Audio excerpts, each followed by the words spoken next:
Hello guys, tara samahan niyo ako magluto ng sinigang na salmon. Ayan na maraming vegetables. Pero ito ay mga salmon cuts lang guys, hindi siya buong salmon. Medyo mahal kasi yon, nasa 40 dirhams ang kilo. Pero ayan ay nasa 10 dirhams lang, almost 1 kilo. Yung mga pinagtabasan ng salmon guys.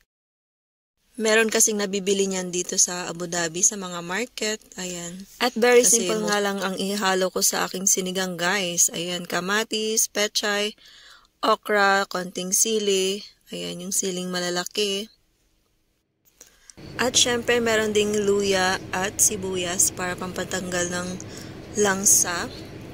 At meron nga rin pala akong lemon kasi yun yung pinaka-pampaasim ko. Wala kasi akong nabili na sinigang mix, kaya ayan, lemon na lang ang ating pampaasim. Isa to sa masasabi ko na tipid at saka super daling lutuin na recipe. Kasi halos nasa 15 dirhams worth lang ang nagastos ko dito sa recipe na ito. At super dali lang niyang lutuin kasi ayan lang, papakulo ka lang ng tubig, din lagay mo yung sibuyas at yung ibang mga pampalasa, luya at saka kamatis.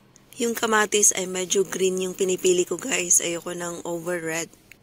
At pagkakulo ng mga ingredients ng mga sahog ay tinimplan ko na rin siya. Ayan, ng magic, asin, paminta, kung ano man ang gusto nyong lasa, timpla. After noon ay lalagay ko na yung isda o yung salmon cuts.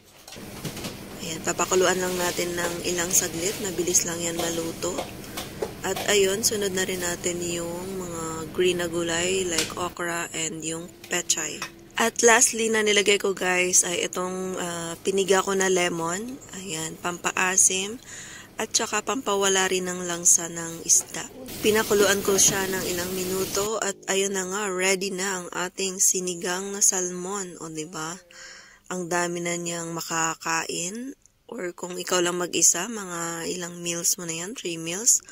Diba? Super tipid. Ayan, bilang OFW dito sa UAE, ayan kami guys, kailangan namin magtipid-tipid para magkasya yung budget kasi sobrang mahal din talaga ng mga bilihin dito.